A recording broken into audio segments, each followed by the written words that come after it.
Hello friends, it's Dan.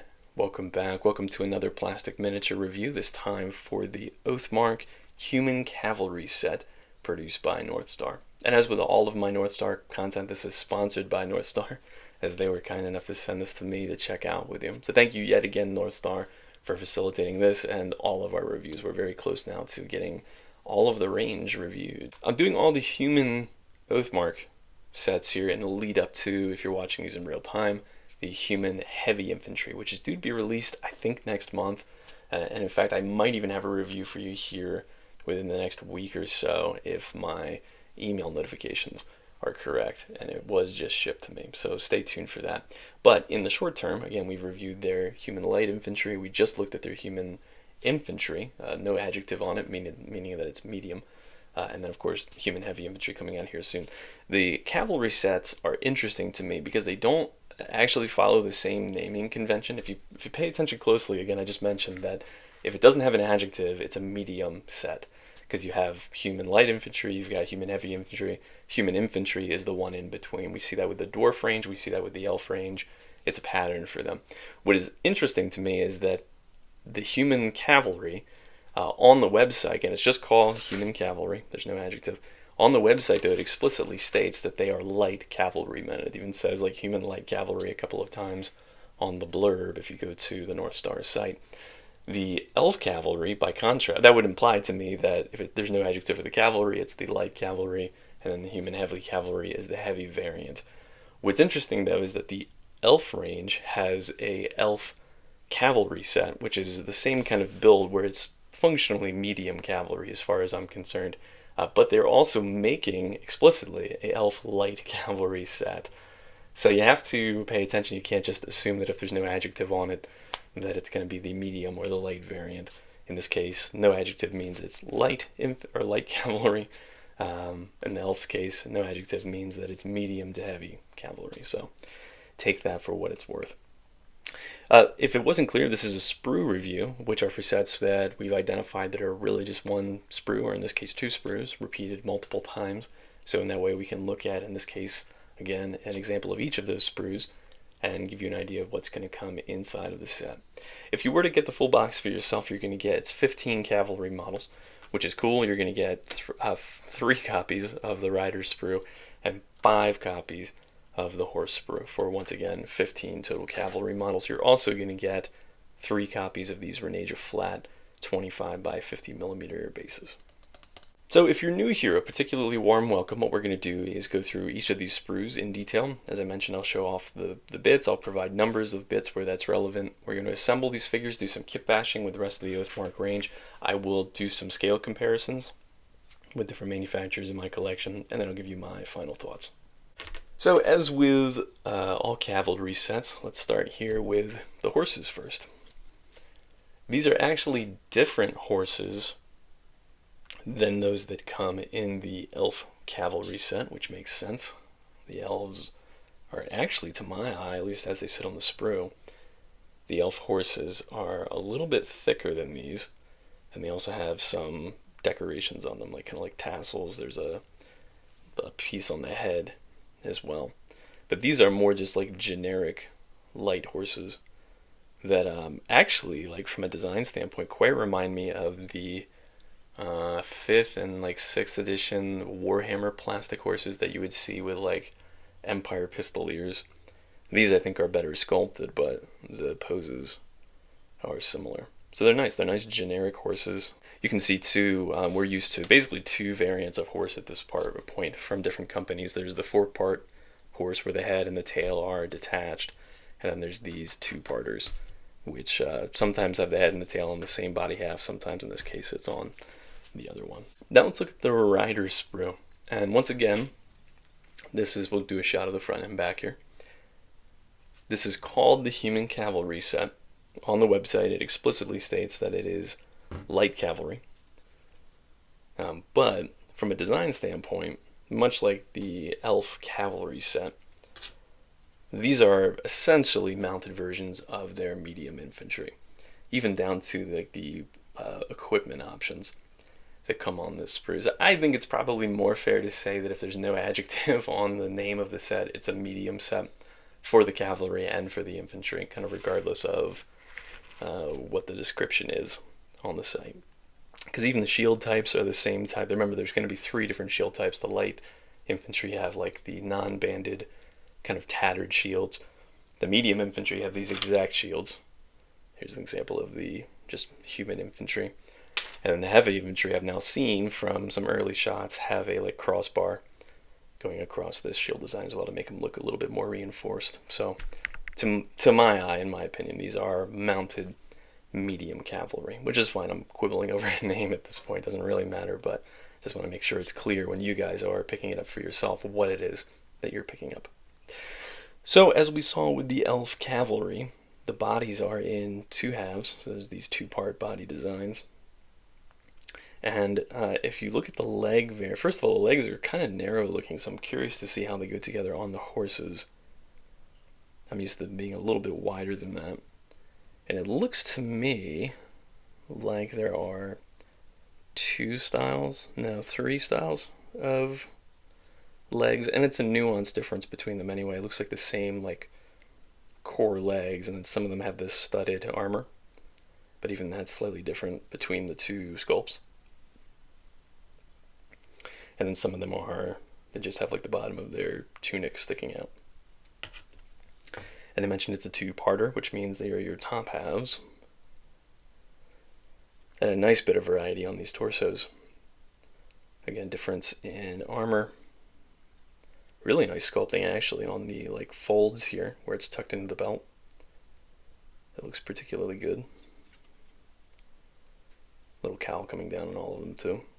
So it's good sculpting, and again, I like these 2-part designs for horse like riders in particular because it gives you some nice movement just from even tilting the torso slightly on the legs. So now let us talk about heads. If I kind of go back here for a second, you'll see that they're sort of scattered all over the sprue, which is no big deal. It just makes it a little bit trickier from a review standpoint to figure out what is where. The heads, there are way more heads on this than there were on the infantry set. The medium infantry had 10 heads to 5 bodies. One of those heads was a command head. In this case, I think I count 16. So there's 6 over here, 7, 10, 11, 12, 13, 14, 15, 16 heads, just to make sure I didn't get that wrong. Right now, I'll sort of pan around the sprue here because you can see they're scattered about. And it actually is a good mix of heads that kind of remind me of a blending of both their light infantry and medium infantry in terms of the designs. It's really nice, like generic fantasy, or like could be Dark Ages, could be early medieval, going back to what I was talking about in the infantry set review, that these would make excellent Dark Age or medieval figures as well, just because they're not stylized. Oathmark has such a fantastic aesthetic to it that makes it feel very real. But there are enough heads to give them all this like simple, like kind of Dark Age, not quite conical helm, but you know, the generic Dark Age helm. There's 5 of those, and then there are 5 with hoods, if you wanted them all to be hooded. Like these 2 here, these 3 up here. And then there are enough to give them all bare heads, if you wanted to. Right, and there's also this armored kind of enclosed helmet up here. If you wanted to use that, it'd also be very nice to be able to use that on your infantry, if that's what you wanted to do. One other feature of all Oathmark sets is that when they include an equipment option, they have enough bits to equip everybody the same way, which I've said before is something I really appreciate in sets that are designed for mass battles games like this one. So you can see up here there are 5 bow options, and 3 are in shooting poses, and then 2 are in carrying poses, which is nice. Down here are the arrow arms, holding arrows to go with those.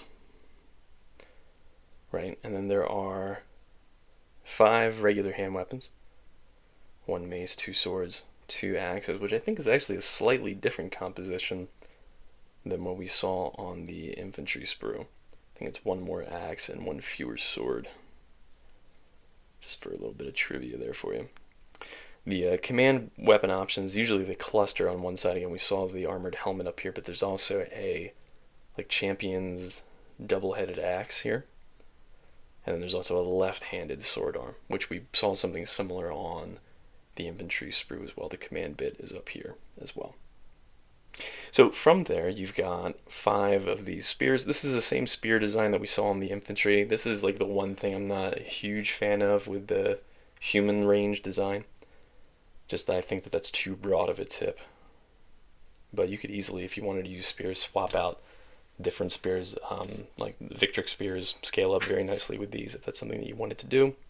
You could file them down a little bit if you wanted to, but as I said, there's also lots of other equipment options here for you. Speaking of which, you then have quivers. They're scattered around. You can see for the bow-armed guys, there are actually a number of daggers here to glue onto their belts if you wanted to. And then there are these 5 pouches. This is identical to what we saw with the elf cavalry, because while the infantry already have some of that stuff sculpted on, like pouches and daggers, right? They couldn't do that here with these 2-part torsos, so they've provided those same bits for you separate on the sprue, which is great because it's not only good from a modeling standpoint, but if, for example, you're playing a war game where you want to have a mounted and a foot version of the same figure, they provide the bits here for you to be able to do that. If you got the human infantry and the human cavalry, you'd be able to do that. So there you go. And then I mentioned that the shields are the exact same ones that come in the human infantry set. So I think, once again, no surprise from Northstar, they look really great as they sit on the sprue. But now let me cut and see how I can assemble these. We'll do some kit bashing and see how they all stack up. Alright, I got some of these built up for you guys. So the first 2 are built just straight out of the box. And I will say too, I mentioned that I thought the horses might be 2-part. They do go together a single way, which is a departure from what we saw on the elf cavalry set, where the 2 halves can be mixed and matched. But in the end, I think these look really, really good. Nice, again, generic take on fantasy humans. They could just as readily be Dark Age, early medieval, kind of whatever you want.